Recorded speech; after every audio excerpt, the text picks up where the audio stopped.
Bonjour chez vous, mesdames et messieurs, bienvenue dans votre émission du J-Presse qui reçoit ce matin Joachim Diana, éditeur du journal La Colombe. Joachim, bonjour. Bonjour Obed, merci beaucoup pour l'invitation. Également sur ce plateau, Isaac Ngwenza, éditeur du magazine Ombudsman. Je ne sais pas si je n'ai pas massacré les noms, la toute première participation. C'est ma première participation. Ça y est, le bienvenu. Merci beaucoup. Allez, Jean-Pierre Joji, de Canal Kin Télévision. Jean-Pierre, bonjour. Bonjour, Obed. Et bon retour de l'Équateur. Merci beaucoup, ça a été important. Les Congo profonds, c'est intéressant. Très bien. Et puis, Félix Tchamala du média de Amen TV. Ah oui. Bonjour Obed, bonjour à tous et aussi à tous les téléspectateurs qui nous regardent dans DigiPresse. Et nous décryptons des thèmes ce matin. Nous allons nous rendre à l'est de la République démocratique du Congo où les armes continuent à exécuter l'hymne de la mort. Les forces armées de la République démocratique du Congo se battent dans le territoire des Massissi contre le Rwanda, appuyé par le M23. Pendant ce temps, le M23 donc, veut priver la population sous ce contrôle de l'information. On a suspendu, donc, voulais-je dire, le relais de quelques médias émettants de Kinshasa, certaines radios ont fermé, des journalistes qui vivent dans la clandestinité et pendant ce temps à Béni et à Irumu, dans les territoires donc en Ituri, voulais-je dire, les EDF continuent à s'illustrer dans les massacres des civils et les opérations d'enrôlement des électeurs ont commencé dans la partie de la République démocratique du Congo. Et on va parler de ces coups de poing, l'opération qui vise à assainir la ville-province de Kinshasa. Je commence par vous, Joachim Diana. Les armes continuent à exécuter l'hymne de la mort à l'est de la République démocratique du Congo. Les opérations d'enrôlement des électeurs ont commencé. La force régionale va être renforcée par les troupes sud-africaines, des troupes sud-soudanaises, outre les troupes kenyanes. Quel est votre commentaire? Parce que cette force se comporte en observateur au lieu qu'elle soit une force offensive.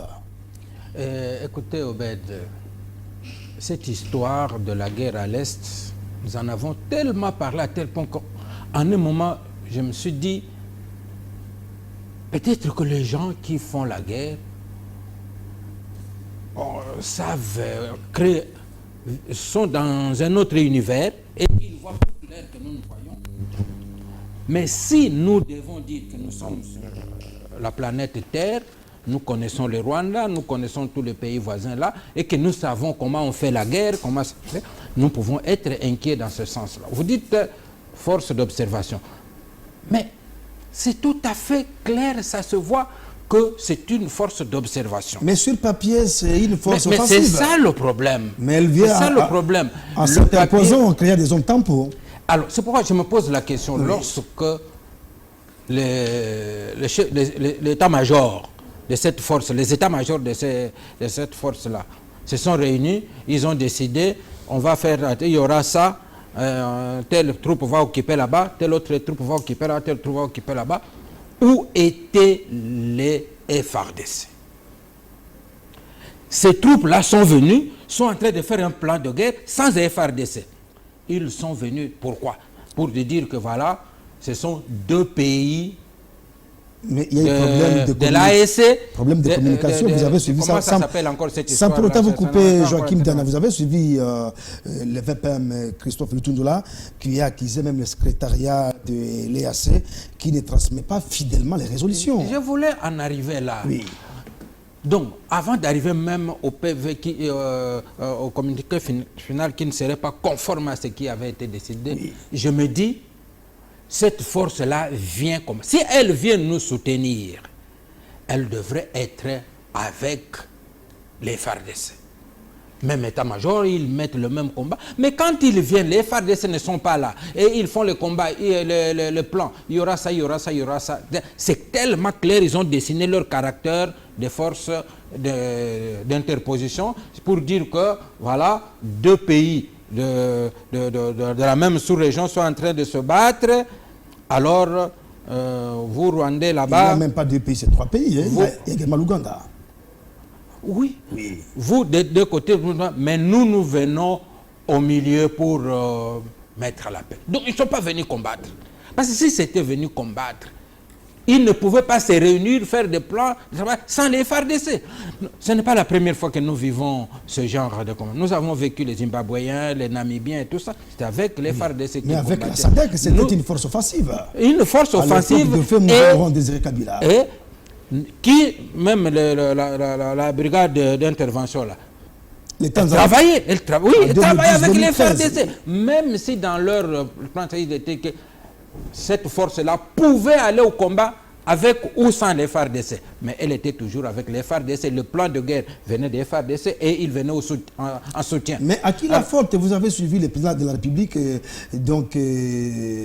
en s'attaquant même au commandant de cette force au niveau du mini-sommet qui s'est passé dernièrement au Burundi. Hein. Alors, ceux qui sont allés, j'avais posé cette question ici la fois passée, ceux qui sont allés négocier, qu'est-ce qu'ils avaient dit au président de la République? Parce que jusqu'à ce que le président de la République se plaint auprès de généraux là. Mais qu'est-ce que ces pères, Avec le image à président l'appui. de la République, le ministre des Affaires étrangères, tout, qui ont négocié, ils ont dit quoi? Alors, si ces gens-là sont venus pour combattre tel que le montrent les engagements précédents, et que maintenant ils sont en train de se constituer en force d'interposition, alors il y a lieu maintenant que le Congo revoie ses calculs. Ses calculs, c'est de dire, bon, nous acceptons l'interposition, ou alors, monsieur, prenez, pliez bagages et partez, laissez-nous. Il y a une question importante, je me dis. Rapidement, Ils sont presque, ils peuvent même venir même 10 000 hommes. Dans 10 000 hommes, nous pouvons trouver les 10 000 hommes dans notre armée. C'est-à-dire qu'on dit que l'armée est infiltrée. Oui, dans cette infiltration, on peut prendre les filtres pour filtrer, pour voir, ah, celui-là c'est un bon, celui-là c'est un bon. On met les infiltrés de côté, on tamise. Oui. Mais on trouvera 10 000 hommes. Oui. 10 000 hommes armés à faire le travail en lieu et place des gens qui viennent. On nous dit, il y a même, j'ai suivi, je ne sais pas dans quel média, quelqu'un qui a posé la question que ces forces-là ont fait la preuve où les EAC. Mais nous avons le Sud-Soudan. Nous avons le Sud-Soudan qui est dans une situation beaucoup plus compliquée que la nôtre. Mais qui sera déployé en RDC. Qui sera déployé ici chez nous. La EAC n'a même jamais pensé à aller mettre la paix au Sud-Soudan. Mais la RDC peut venir mettre la paix au Congo qui a les moyens. Le Sud-Soudan n'a pas les moyens de sa sécurité. Mais le Congo a les moyens de sa sécurité. Donc, c'est le Congo qui n'a pas besoin de cette force-là. La coopération est celle-là. On a voulu qu'ils viennent nous aider. Telle est la volonté exprimée par le chef de l'État, la volonté exprimée par le ministre qui dit que le communiqué a été échangé. Mais puisqu'ils ne respectent pas, qu'ils partent. Et même, je termine par là, dire que, voilà, j'ai suivi les ministres. C'est là où parfois, il ne faut pas chercher des arguments inutiles. Oui. Le ministre des Affaires étrangères, il dit les avantages économiques. Oui. Ce n'est pas parce que la frontière est la plus large. Oui, oui. Ce n'est pas parce que le Tchad a une grande frontière avec le pays du Maghreb que le Tchad va entrer au Maghreb. Le Cameroun a une longue frontière avec le Nigeria. Ce n'est pas une raison pour que le Cameroun soit un pays de la CEDEAO. Pour la RDC, politiquement, même sur le plan culturel. Oui, mais le Cameroun, avec le Nigeria, culturellement, ils sont pratiquement... de ce côté-là, ce sont des anglophones, là aussi anglophones, Merci. la partie anglophone. Mais ce n'est pas une raison pour le Cameroun d'être dans la CEDEAO. Merci. Donc, il y a moyen de revoir cette histoire, parce que ça ne nous sert à rien. Merci. Jean-Pierre Joji, pourquoi La guerre persiste à la République démocratique du Congo, malgré la feuille de route du mini-sommet du Luanda. Il y a eu même l'autre sommet au niveau du Burundi, même la réunion des chefs d'état-major des pays membres de l'EAC avec un calendrier. Ces troupes seront cette fois-ci déployées sur l'ensemble de la province du Nord-Kivu, même une partie des l'Ituri, les Sud-Soudanais, les Burundais, même les Kenyans, mais le VPM des Affaires étrangères, il dit que le gouvernement ne s'était pas encore prononcé. Il peut dire oui ou non. Ok. Parlant de l'EAC, oui. Premièrement, je me dis, cette force devra sortir de son confort. Ça fait un peu trop, n'est-ce pas? On parle ici de la force d'interposition, de la force d'observation, mais rien n'avance d'ailleurs, rien n'avance. Sur papier, si, sur papier, offensive. Offensif depuis il a déjà opéré ou en faveur du Congo nulle part. C'est-à-dire il y a lieu aujourd'hui qu'on redéfinisse un peu la mission de l'EAC. Il faut le faire plus vite parce que on comprend que le 1-23 gagne du terrain, il faut le dire. On a péroré ici sur Bunagana qu'on l'a libéré avant janvier 2023. Nous sommes en mi-février. Bunagana est toujours en train de mettre mis à contribution pour piloter la 23. Ils sont toujours là sur Bunagana. J'ai dit on doit redéfinir la mission de l'EAC aujourd'hui, pas demain. Tous ces pourparlers-là, tous ces salons politiques-là, toutes ces lucubrations-là ne donnent pas raison à FARDC. Le territoire part. Moi, je me dis aujourd'hui, il faudrait que le gouvernement congolais, le FEDELA d'ici, a les moyens, qui redéfinisse ce qu'il doit faire au Congo. Expressis verbis. Demain, le 18 février 2023, l'EAC, vous allez opérer ici, pas là-bas, voir vos nouvelles missions, voir la nouvelle feuille de route, voilà vos nouvelles orientations, vous allez opérer avec les FARDC. Est-ce que le président Tshisekedi est écouté par ses pairs? Il y a lieu qu'on l'écoute, c'est lui qui a agressé, c'est lui qui paye les prix de l'agression rwandaise via le 1-23. Il faudrait que ses pairs l'écoutent. Mais quand il se plaint devant un général?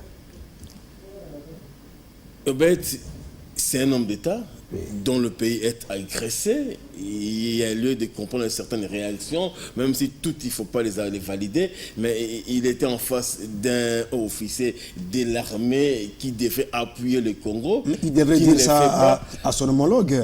Rassurez-vous que ça a été dit. William Ruto. Il n'y avait aucun péché d'enfoncer les clous sur ce qui a été dit au salon. L'armée est au service de la politique. Rassurez-vous, il a dit dans le salon, pendant les pourparlers, pendant l'édition, il a répété à l'officier militaire que vous êtes venu pour nous aider, vous devez les faire tel que c'est doit. Et raison pour laquelle je mets aujourd'hui, et ça s'impose cette redéfinition de la mission de l'EAC. On doit la redéfinir pour que ça change un peu le visage. Ils observent quoi alors que l'ennemi avance, gagne du terrain. L'ennemi gère les donnes, gère le fils, gère les textes du Congo et ils observent.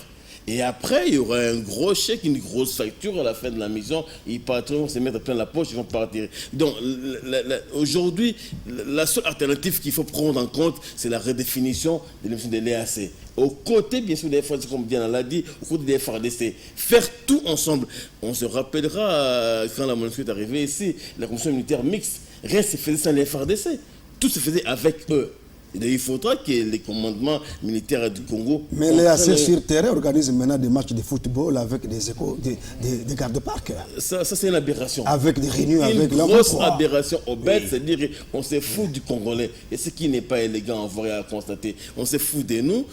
On tue, on viole, on pille, et l'autre côté, on joue au football. C'est-à-dire que c'est même de la fabulation. Et il faut arrêter avec ça.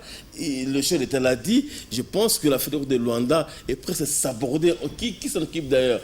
Le 23 avance et on a vu leur communiqué d'il y a une semaine. Ils accusent même les forces régulières de piler leur position. Donc ils se considèrent être en droit de défendre ce qu'ils ont aujourd'hui. Les radios ont été réduites en silence. Top Congo est parti, beaucoup de radios communautaires. Je me dis, c'est ici, comme je l'ai dit tantôt, ce plateau ici, si l'EAC n'est pas avec nous... Même des chaînes qu'on capte, télévision digitale et autres. Si l'EAC n'est pas avec nous, prenons-nous en charge, en fait. On a recruté pratiquement 26 000 jeunes dans les rangs des FARDC. Ils sont encore en formation. C'est ainsi, il faut être patient. Je pense que cette formation pendant une année, il y a urgence. Il y a urgence. Pourquoi pas basculer par autre chose et attendre la mollesse ici de l'EAC alors que le territoire part? Et quel est votre commentaire quand le vice-premier ministre, le ministre des Affaires étrangères, Lutunjoula, dit que le gouvernement congolais est prêt pour tout dialogue de vérité et de sincérité, mais pas un dialogue forcé par les armes. Ce qui compte aujourd'hui pour la RDC, c'est la mise en œuvre du chronogramme du ministre de Luanda. C'est un petit truc. Je ne pense pas qu'il pense réellement ce qu'il dit. Il ne pense pas. Je suis sûr qu'il ne pense même pas à ça. Il n'est pas convaincu de ce qu'il dit. Il sait bien qu'aujourd'hui, les pourparlers ont lamentablement échoué. C'est la force qui doit parler aujourd'hui. Et Lutunjoula le sait très bien que non, on a tellement discuté. On a été à Luanda, on a été à Nairobi, on a été à Bujumbura, on a été partout sauf nulle part, sauf là on doit être sur le terrain des opérations. Ça, c'est très important. Est-ce que quand il dit ça, le gouvernement peut dialoguer avec l'M23? Pas dialoguer. Un groupe terroriste. Chasser Parce que quand il dit le gouvernement est prêt à être ouvert à tout dialogue de vérité et de sincérité, mais pas un dialogue forcé par les armes. Il ne pense pas quand il le dit. Peut-être c'est pour une consommation dans un cadre très bien fermé. Et nous, on est de la presse, on a sorti ses propos. Mais je pense qu'en tant que ministre du gouvernement, en tant que le porte-étendard de la diplomatie congolaise, il sait qu'aujourd'hui, la diplomatie a échoué. Il faut que les armes parlent. C'est très important. Alors, je suis à vous, Isaac Ngwenza, éditeur du magazine Ombudsman. Vous avez couvert plusieurs guerres à la République démocratique du Congo. Cette fois-ci, les FARDC se comportent bien sur le terrain militairement, parce que les FARDC se battent contre deux pays qui ont les ravitaillements à quelques mètres du Nord Kivu, tandis que pour les FARDC, plus de 2000 km, les combats s'éloignent quand même de la ville de Goma, c'est autour de Kichanga et Kilolilwe. Merci Obed pour cette question. Moi, j'allais dire ceci. Oui. D'abord, vous avez posé une question ici pour savoir pourquoi la guerre persiste à l'Est. Oui. Moi, j'ai toujours considéré la guerre de l'Est comme, on dit chez nous, moi je suis un forestier, hein, chez nous à Bongandanga, on dit, si vous voulez abattre un serpent, il faut repérer sa tête. Vous voyez, tel que nous sommes ici, si un serpent entre ici, nous voudrions tous les tuer. Et pour abattre ces serpents, on ne peut pas le frapper en désordre. Un serpent, peu importe sa longueur, même s'il mesure 100 mètres, dès que vous détruisez sa tête, c'est tous les serpents que vous avez tués. Même si le reste bouge, le serpent est mort. Le serpent, c'est la tête. La guerre de l'Est, il faut repérer la tête. J'ai toujours considéré cette guerre comme un serpent à plusieurs têtes. Vous ne pouvez pas l'abattre comme ça. Et qui sont ces têtes? J'arrive. Oui. Posez-vous la question. La guerre, nous nous battons contre qui? Et je peux dire aujourd'hui que le pays, la République démocratique du Congo, est sous un complot international. Ce n'est pas ce tout petit pays comme le Rwanda qui peut tenir la guerre contre la RDC. Ça, c'est... Regardez même la carte géographique. Regardez la partie qu'occupe le Rwanda et la RDC, c'est choquant.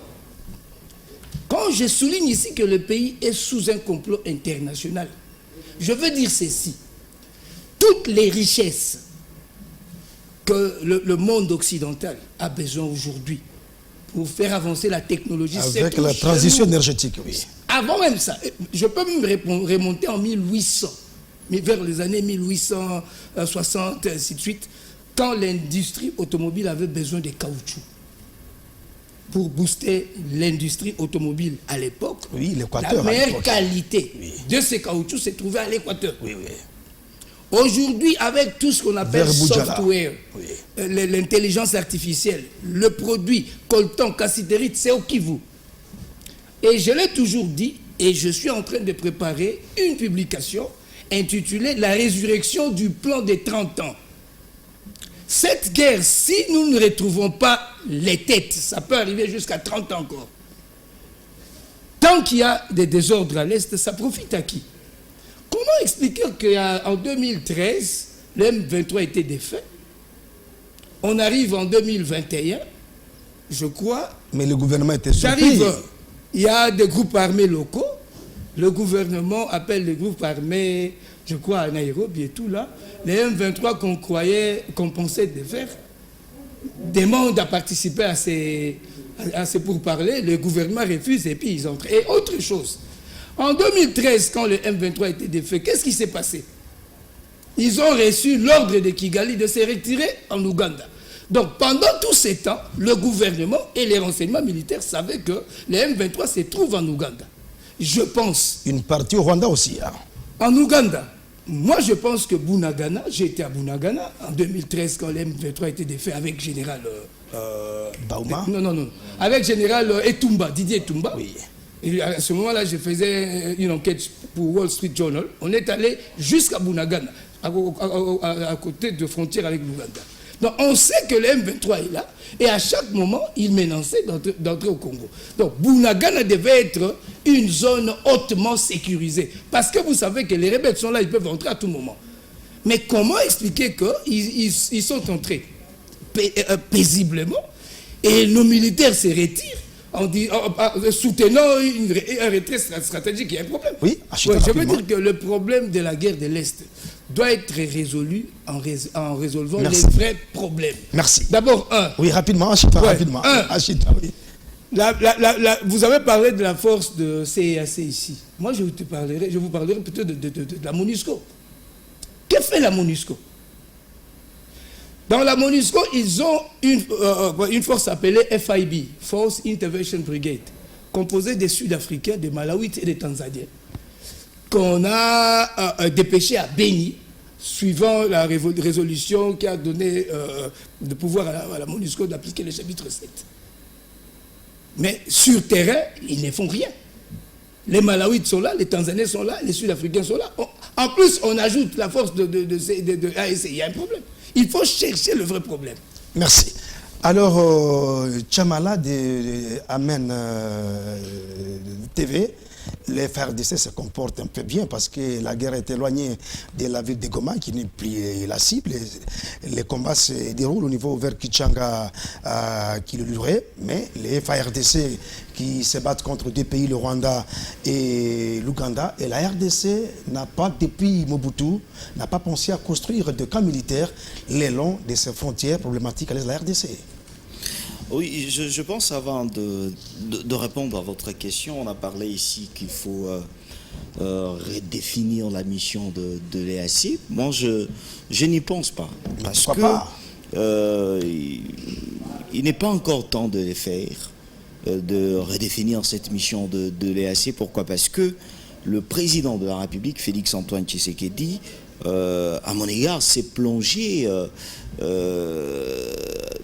dans cette situation inexplicable qui, aujourd'hui, il est difficile qu'il puisse sortir dans cette communauté de l'EAC. Parce que mais c'est bénéfique sur le plan économique, politique et culturel. Moi, je pense que, est-ce que depuis que l'EAC a commencé, vous-même, nous sommes informés à chaque moment quand des situations qui se passent dans la partie est de la RDC, vous avez vu même cette population de l'Est marcher pour dire non, que l'EAC devrait partir. Vous savez ce qui me choque un peu sur ce plan diplomatique, quand il y a eu le mini-sommet Burundi, quand nous avons vu le président, ces pairs de la communauté de l'EAC. C'est ce qui m'a choqué quand vous regardez que ce père, avant même... Est-ce qu'ils sont sincères avec le président? Je ne pense pas qu'ils ne sont pas sincères. Parce que, pourquoi, je vais m'expliquer pourquoi ils ne sont pas sincères. Tshisekedi arrive en retard dans ce mini-sommet. Il trouve déjà tout ce président autour d'une table. Qu'est-ce qu'ils se sont dit avant qu'il se... Mais c'est qu'il n'est pas un péché s'il vient en retard. Non, mais moi je me dis, qu'est-ce qu'ils se sont dit avant que Tshisekedi arrive? Sur le plan diplomatique, il y a déjà du couac. Il est arrivé en retard. Bon, mais moment, je me dis, qu'est-ce qu'ils se sont déjà dit?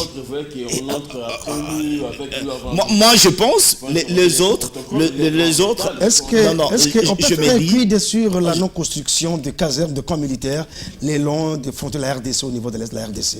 Je pense que c'est aussi l'un de problèmes. Qui fait que nos frontières soient poreuses au niveau de l'Est. Je suis Isaac dire que notre armée... nous n'avons pas une armée encore.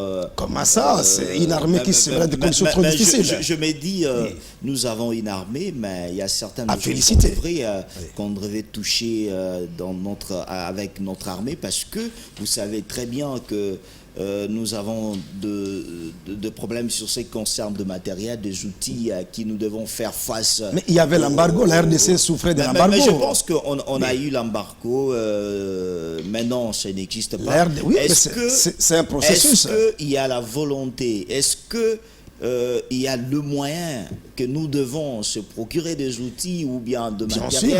Bien sûr, avec la loi pour ta programmation militaire, avec les milliards chaque année. On parle de milliards. Est-ce que c'est... On doit commencer, je crois, c'est moi. Je pense, mais voyons voir, parce que nous sommes presque à 2 semaines pour terminer. Non, je ne suis pas pessimiste. Même le problème n'est que, soyons au moins réalistes, nous sommes attaqués dans la partie est de la République démocratique du Congo. Est-ce qu'il est temps que nous puissions s'intéresser à deux choses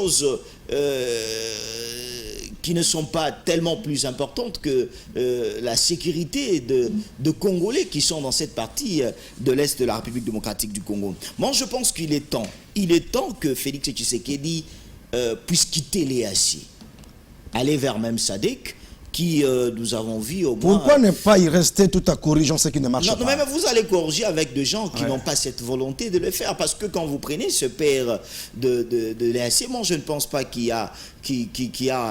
D'abord, eux-mêmes, ce sont des copains. Je ne pense pas avec... La plupart ont fait la guerre. La plupart ont fait la guerre. Ce sont des généraux. Moi, je pense qu'il est temps que notre armée puisse être... munis de matériel qu'il faut. Notre armée devait encore être réorganisée parce que nous devons nous-mêmes nous prendre en charge, comme Laurent Désiré Kabila l'a dit. Il n'y aura pas de troupes étrangères qui viendront mourir à la place des Congolais. Parce qu'aujourd'hui, ça fait même honte quand on nous parle du Sud-Soudan. Oui.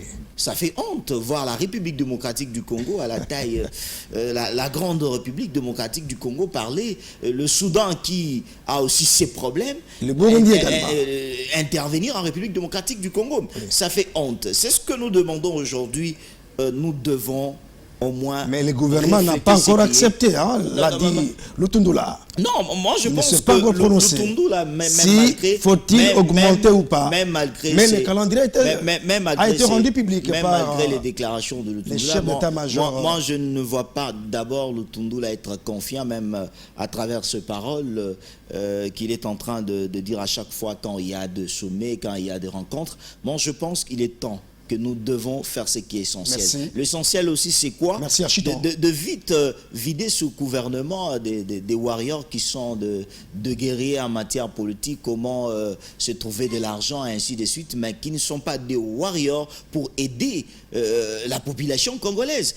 À ce stade, Tshisekedi, Félix, devrait se faire un gouvernement de gens qui sont des combattants pour au moins viser, c'est-à-dire un gouvernement qui, comme priorité, cette situation de l'Est de la République. Oui. Mais il faut avoir des moyens. Il faut avoir des bonnes idées, il faut avoir des moyens. Directement, vous avez dit ici 1 milliard, c'est ce que nous voulons. On ne peut pas toutefois citer, parler 1 milliard, mais ce que nous voulons, que ce soit faisable, parce que dans ce pays, nous sommes habitués d'avoir 2 montants sur papier, mais pour réaliser ça, c'est ce qui est difficile. C'est-à-dire, tu sais qu'elle dit Félix Antoine devrait, moi je pense, nous ne devons pas encore penser, redéfinir cette communauté de l'EAC. Il faut quitter cette communauté de l'EAC. Merci Joachim Diana. Au niveau des Bénis, ça chauffe, les EDF s'illustrent encore dans des massacres des civils, même à Irumu, en Ituri. Et comment voyez-vous, avec le lancement des opérations d'enrôlement des électeurs, comment ça doit se passer? Comme aujourd'hui, ça a commencé à Béni, mais le secteur de Rwenzori, ça n'a pas commencé, même dans la chefferie de Bachou à Béni. Et puis, comment ça doit se passer au niveau des zones sous contrôle d'IAM 23? Est-ce qu'on va passer par la MONUSCO ou bien par l'EAC? Merci pour la question, Obed, mais j'aimerais rassurer mon confrère ici, Isaac. Isaac, oui. En rappelant un petit fait pendant une seconde pour dire que nous avons une armée et dans cette armée, nous avons des officiers bien formés. J'ai couvert le dialogue intercongolais. Je suis resté avec ce témoignage en tête. Il y avait un général canadien qui est venu les aider à faire... C'est que quand ils trouvent nous, les journalistes dehors, ils disent, vous êtes les journalistes congolais? Je dis oui. Je dis, mais je ne comprends pas. Je suis dans la salle, j'ai même honte. Je me dis, qu'est-ce que je suis venu faire ici? Parce que je trouve des gens, vraiment, des officiers bien formés, qui parlent de l'armée. Je me sens même tout péter là-bas. Alors je me suis posé, qu'est-ce que je suis venu faire ici, du Canada, ici, pour venir soutenir des gens qui connaissent ce que nous sommes venus leur apprendre. Nous avons des officiers. À l'époque, le Toumba était encore colonel. Comme ça, nous avons des officiers, la plupart. Il y en a qui ont été formés dans les phases. Il y en a qui ont été formés. À l'époque d'Emzé, il y a des gens qui sont allés dans les académies en Chine, partout ailleurs. Il y a des gens qui ont... Donc nous avons une amie. Il ne faut pas qu'on se mette dans cette histoire de Congolais quand ils vous disent, même l'équipe nationale, le jour où il faut mettre en bois. Joueur Nyonso Bamboa. Donc nous avons... Il faut soutenir cette armée qui se met dans des conditions très difficiles. Nous avons une armée qu'il faut remotiver, qu'il faut réarmer. Sinon, et sur place, vous savez, cette armée-là, aussitôt formée après Sun City, il sort là, il n'a même pas eu le temps de s'organiser. Il y a eu CNDP. Il y a eu cette armée qui s'est formée au fil de combat, et ainsi de suite. Donc, nous devons avoir confiance en cette armée. Et il n'y a que cette confiance dans cette armée qui va le... Sinon, comment envoyer des gens? Ils ne vont pas cueillir des mangues, ils vont mourir au front. Et au même moment, dire que ce sont des infiltrés. C'est ce que j'ai toujours dit. On crée un faux problème pour trouver des fausses solutions. Et une des fausses solutions, c'est la force EAC, qui est une fausse solution qui ne tiendra pas parce que le Congo peut fournir, comme je l'ai dit tout à l'heure, assez de forces par rapport à toutes ces forces. Vous répondre à ma question. Alors, votre question, j'aimerais aussi commencer par quelque chose, ça c'est de la grammaire. J'entends beaucoup de gens dire... Je suis dans un pays francophone, je suis un ancien professeur de français. Et R1, une quoi? Si c'est un article, la grammaire dit ceci, l'article se place devant les noms pour en déterminer le genre et le nombre. Mais quand vous mettez R1 ou bien division 1 à la fin, ça veut dire quoi?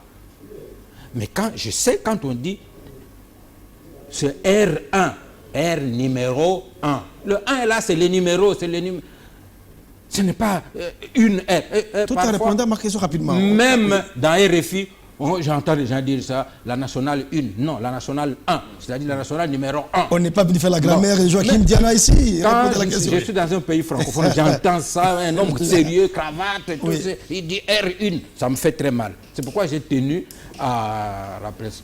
Merci. Mais, Obed, rapidement, oui. On a commencé l'opération d'enrôlement. Où? À Beni, c'est-à-dire là où il y a... Beniville, à Goma. Je me pose la question, dans d'autres coins là... aussi, ça a commencé. Est-ce qu'on a déjà envoyé le matériel? C'était quand?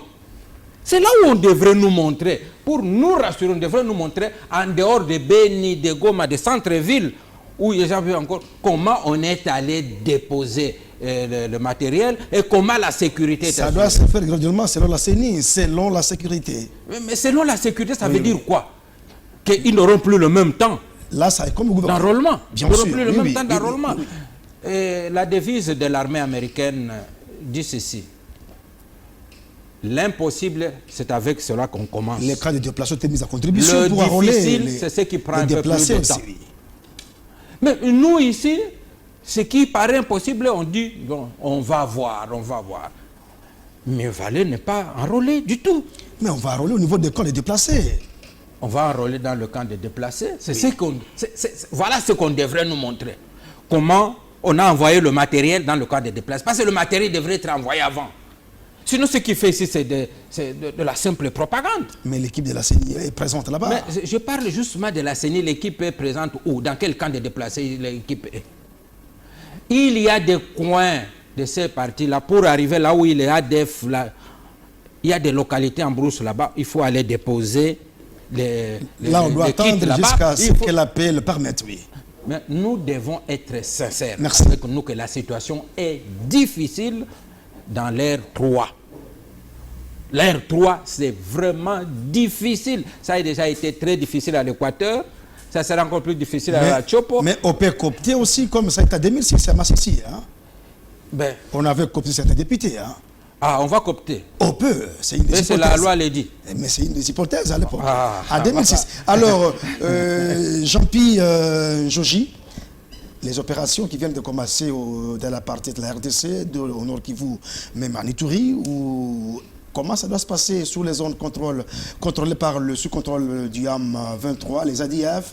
Faut-il mettre à contribution la MONUSCO ou l'EAC? Et faut-il également réadapter les troupes à la guerre asymétrique? Ouais, aujourd'hui, dire que les opérations ont démarré pour la CENI, c'est une bonne chose, mais je ne pense pas que ce seraient des bonnes opérations alors qu'il y a une majeure partie qui est sous occupation. C'est-à-dire qu'on aurait de faire la chose à moitié.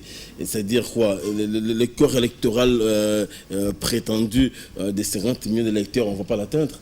Parce qu'il y a une partie, là on a fait la cartographie nationale de l'ensemble du pays, que si on enrôle à Bunagana, si on enrôle à Rumangabo, si on enrôle à Rutshuru, il y aura 50 millions. Dès lors que toute cette partie-là n'aura pas bénéficié de l'opération... Certains sont là de camps déplacés.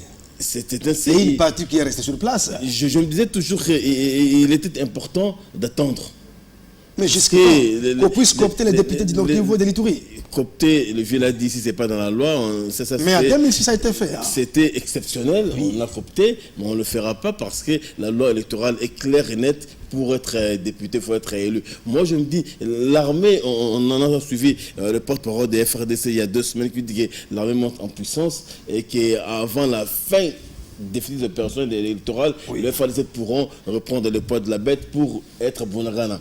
Faisons leur confiance quand même, c'est FRDC. Ils disent qu'ils vont arriver, ils vont chasser l'ennemi et qu'on va enrôler là-bas. On peut faire une rallonge de 2-3 mois.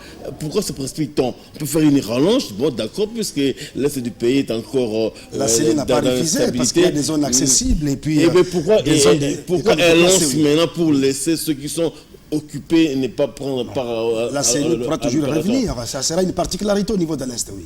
Vous savez qu'en 2018, on n'a pas voté, vous vous rappelez? On n'a pas voté. Le président actuel ne se reconnaît pas dans ces gens-là parce qu'on n'a pas voté là-bas. Donc moi, j'aurais postulé pour une sorte d'attente, une sorte de ramification, de procédure. On attend que la FADC arrive à mettre de l'ordre. Il ne sait pas que le pourparler pourrait sauver les choses. Et que, comme il y a les dialogues, il y a la feuille de route qu'on a réchauffée maintenant de façon magistrale, on peut te dire, bon, puisqu'on va enrôler, sortez, vous allez revenir après. Et on le sort. Et la guerre asymétrique, faut-il réadapter les troupes à la guerre asymétrique? Au-delà des troupes, même la logistique, il faut la réadapter. Et la guerre, pas seulement les troupes, même la logistique de l'armée, il faut la réadapter. Merci. Alors, Isaac, faut-il également évaluer les opérations conjointes FRDC UPDF au niveau de Béni, même une partie de l'Ituri, pour que les opérations d'enrôlement puissent bien se dérouler? Et puis, comment voyez-vous ces opérations au niveau de l'Est de la RDC? En tout cas, merci. Permettez rapidement. Mais on n'a pas le temps parce qu'on est au travers la fin de l'émission. Je sais, mais ça c'est très très important. Je vais ôter l'équivoque sur ce que je dis ici. Tout en répondant à ma question, vous avez moins de 2 minutes. Il n'y a pas de problème, je vais répondre à la question. Ça c'est très capital. Le grand frère Diana a dit que nous avons une armée. Heureusement, il a parlé des officiers. Nous avons des officiers très bien formés. Même des troupes également. En 2019, je donnais cours d'espagnol à l'Académie diplomatique congolaise. J'ai vu de mes propres yeux plus de 60 majors venir demander les notes verbales pour aller suivre une formation en Israël. Je sais que depuis que le président Tshisekedi a accédé au pouvoir, on fait tout pour niveler le niveau de militaire et tout là. Mais quand j'ai souligné qu'on n'a pas une armée, je veux dire qu'une armée est cette force qui est capable de défendre son territoire contre toute forme d'agression venant de l'extérieur. Mais si on n'avait pas une armée, Gomba serait tombé. Sans faire appel, je ne peux pas vous laisser. Non, écoutez. Écoutez. On doit s'entendre. L'émission est caractère pédagogique. Exactement. On n'est pas là pour démoraliser. Non, je ne démoralise pas. Je dis ceci. Et je ne peux pas accepter qu'on puisse démoraliser. Je ne démoralise pas. Je dis ceci. Je on ne doit pas dire qu'on n'a pas d'armée parce que. Quand je dis. Goma résiste encore. Je dis ceci. Il n'y a pas longtemps, on a recruté plus de 25-30 000. Mais oui, c'est un processus, oui. Moi, je crois aux recrues qu'on est en train de recruter aujourd'hui. C'est ce qui fera l'armée. Parce que les officiers ne combattent pas. En 1965, Mobutu avait trouvé une armée. Lise son livre Dignité pour l'Afrique. Mobutu dit, je ne pouvais pas faire confiance à une armée de mutins. Parce qu'il y a eu une mutinerie en 1960. Il devait former son armée à lui. C'est dans ce sens que je dis, l'armée doit être structurée. On doit former les militaires. Ce sont les soldats qui combattent. On a l'armée aujourd'hui, la quasi-totalité des militaires sont des militaires brassés qui n'ont pas reçu une bonne formation militaire. C'est dans ce sens-là que je dis. Je ne compte pas cette armée. Pouvez-vous répondre à ma question? Oui. Bon, maintenant j'entre à la question. Oui. Par rapport à Béni. Par rapport à Béni, il n'y a pas longtemps, la société civile de Nord Kivu, celui qui trouve mal qu'on puisse organiser les élections dans les territoires où se trouve le M23. Moi aussi, c'est la même préoccupation que j'ai. Comment pourrait-on enrôler les populations qui se trouvent dans des zones occupées par le M23? Je ne sais pas s'ils ont fait la même chose que le CNDP avait fait en 2008. La MONUSCO sera mise à contribution au BAC. C'est-à-dire, donc, si la MONUSCO, le CAC,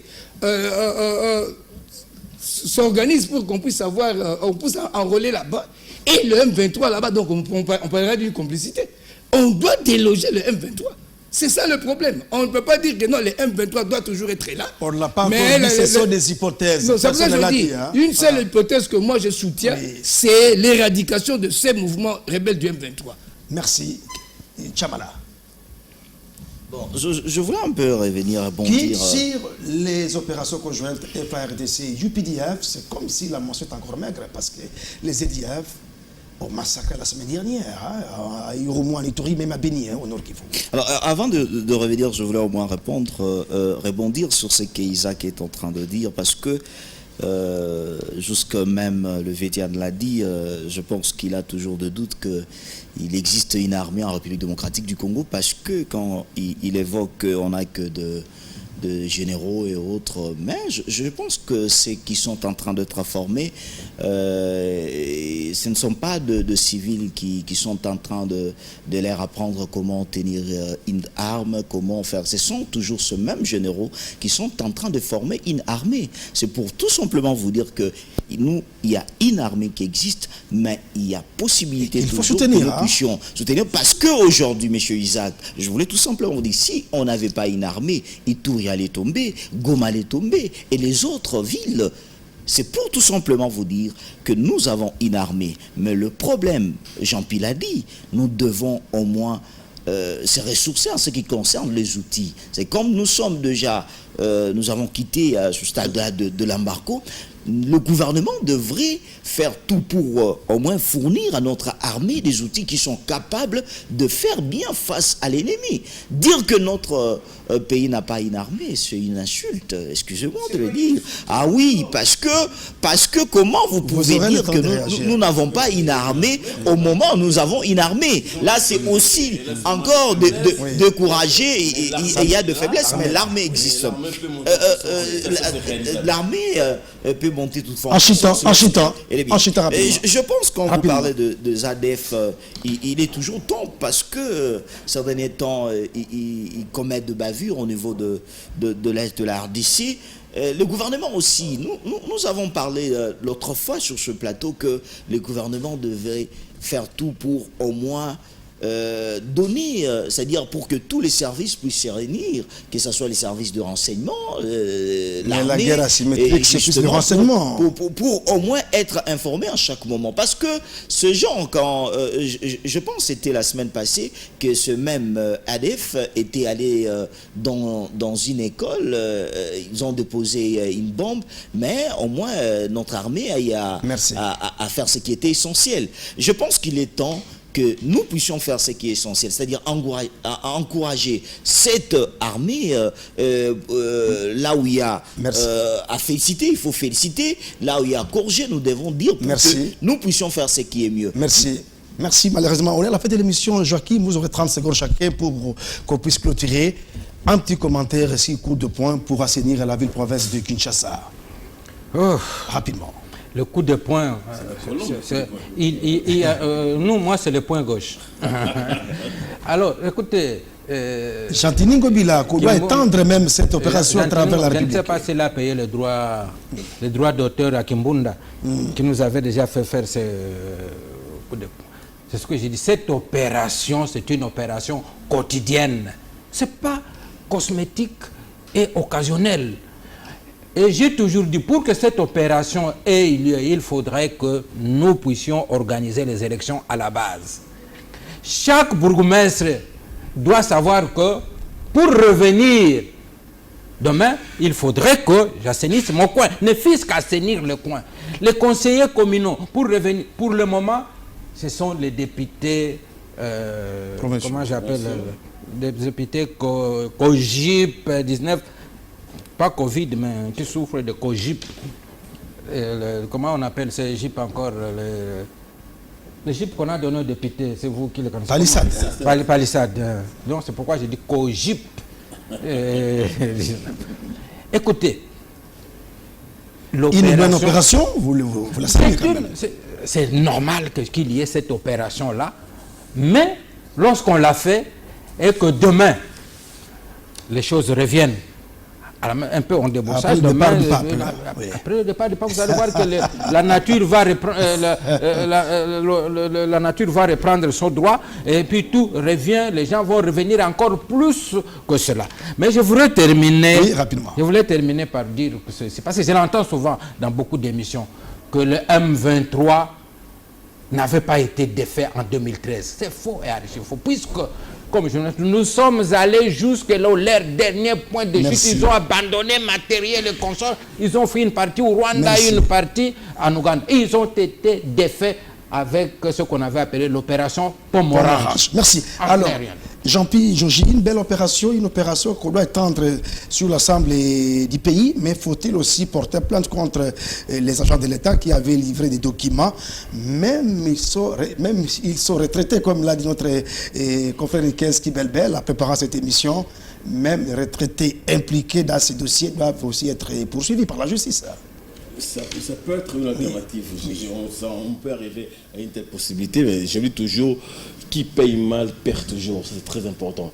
Quand vous prenez 5 mètres de l'espace qui appartient à l'État, rassurez-vous, demain quand l'État va revenir, même si vous avez des documents dûment délivrés par la commune, l'hôtel des villes, la municipalité ou les affaires foncières, c'est lui qui paye chez autrui, fait pour autrui. C'est très important, il faut le dire. Donc l'opération, il faut la saluer, d'autant plus que le Vidien a dit vous-même, quand le pape est parti, non, l'opération prend de l'ampleur après le pape, évidemment. Il faut saluer la ferveur de l'hôtel des villes. Ça prend de l'ampleur après le pape. Il faut aller à Massine. Mais c'est une opération qui n'est pas ponctuelle, c'est continuel. Moi, j'ai vu, je suis natif de Lemba, je reconnais certaines avenues qui ont été pratiquement pris d'assaut par les... Ça n'a pas encore fait un trimestre. C'est là il faut saluer les gens, le fond de départ, M. Diana. Ngobila a commencé. Attendons le trimestre là quand il va arriver, on va évaluer. Mais ce qui est fait aujourd'hui, quand même, il faut saluer. Moi, le gouverneur Ngobila. Mais on a vu même le vice-gouverneur délivrer sa propre mort. C'est très important. Il a passé par l'exemple. Il a pris sa mort qui était sur la ville de Poilo, qu'il a délocalisé. C'est-à-dire que déjà, à ce moment-là, il fallait craindre ce qui va arriver pour ceux qui sont encore récalcitrants. Moi, le personne, on la salue. Je salue aussi, le Vidien a dit, on attend les trimestres pour évaluer, mais encourageons ce qui est fait pour qu'on avance, parce que quand même la salubrité, ça posait problème ici à Kinshasa. Isaac, construction anarchique à Kinshasa. On ne revient plus sur l'Est, hein? Oui, non. Kinshasa, construction anarchique. Sur l'Est, oui. Répondez, répondez à ma question. On est à la fin de l'émission. On est à la fin de l'émission. Mais je ne veux pas qu'on quitte ici, les gens disent que... Moi, j'ai dit qu'on n'a pas une armée. Ça, c'est très important. c'est mon point de vue personnel. On vous a entendu. Tant qu'on a des L'armée n'est infiltrés, pas je dis efficace ceci, aujourd'hui, je dis mais non, l'armée je ne parle pas existe, d'efficace, mais elle n'est pas efficace je ne parle pas d'efficace. Est-ce que pouvez-vous répondre à ma question? Nous parlons assainissement de la ville. Jean-Pierre, l'émission caractère pédagogique. Isaac, vous êtes protégé. L'armée est là. Isaac, vous êtes protégé. Allez-y, Jean-Pierre, Jean-Pierre, c'est moi qui pose la Ce n'est question. pas parce que les Américains ont fui au Vietnam que l'armée n'existe pas. J'ai dit ça, c'est mon propre point de vue. Alors, pouvez-vous répondre à ma question sur les constructions anarchiques à Kinshasa qui sont la cible des bulldozers aujourd'hui? Dans notre armée, à ce moment-là, moi, Qu'est-ce qu'on appelle le Rwandais? Je vais répondre maintenant. Il y a 30 secondes données à la fin de l'émission, oui. Oui, je pense que l'opération coup de poing n'est pas mauvaise en choix. Mais il faut qu'on aille jusqu'au bout. Et il faut que l'opération aussi n'ait pas un caractère de règlement de compte. Mais si c'est pour assainir la ville, il faut aussi assainir la ville de manière correcte. Et trouver le vrai problème qui rend la ville sale. Ce n'est pas les histoires qu'on vend dans la rue qui rendent la ville sale. Mais l'État était absent. Quand l'État s'est réveillé, il faut le saluer. Exactement, je dis ceci. On casse pourquoi? L'objectif, on veut que la ville soit propre. Non. Pour que la ville soit propre, qu'est-ce qu'il faut? Il faut éduquer la population à ne jeter rien par terre. Tant qu'on aura cette culture de jeter n'importe quoi par terre, la ville sera toujours sale. Même s'il n'y a plus rien dans la voie publique. Mais aux agents de l'État verré aussi. Pardon? Aux agents de l'État verré qui avaient délivré des documents. On peut délivrer des documents à quelqu'un. Non, les victimes là maintenant. Mais ça, c'est le problème de l'État. C'est l'État qui doit résoudre ça. Moi, l'État ou la justice, oui. Justice ou l'État, c'est la même chose. Je veux tout simplement dire que pour avoir une ville propre, on doit plutôt éduquer les gens à ne plus jeter quoi que ce soit par terre. Et avec des chicottes également à Kinshasa. Chicottes ou pas, même des amendes. Bien sûr. Mais sinon, on peut dégager des trucs dans la voie publique. Ça sera toujours sale. C'est ça le vrai problème. Il faut éduquer les gens à ne plus jeter quoi que ce soit par terre. Votre réaction rapidement dans 30 secondes. Une belle opération qu'il faut étendre sur l'ensemble du pays. Il y a des gens qui se polient, des communautaires, des écoles, même l'église. Kinshasa, de priorité qu'il faut s'engager en priori par rapport à ça. Parce que avec la gouvernance, avec la gouvernance de Ngobila, on voit que du spectacle. Non, il faut les saluer quand même. Moi, je pense que jusqu'alors, saluer Ngobila parce que il est en train de faire ça.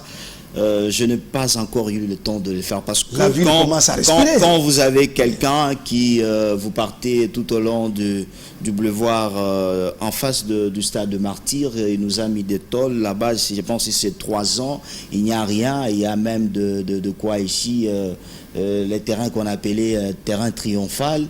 On nous a mis des tôles là-bas, on ne sait pas, jusqu'aujourd'hui, il n'y a rien qui se passe et personne n'est inquiété. Mais vous l'avez critiqué quand il plaît à Kinshasa, vous les critiquez, non? Je pense qu'aller faire ça, ce n'est pas ce qui est essentiel. Le grand problème à Kinshasa, on connaît comment nos caniveaux sont, on connaît comment des choses sont bouchées parce que l'Isaac a parlé, il faut aussi sensibiliser cette population-là à ce qui concerne cette... avec des amendes de façon, oui, avec des amendes.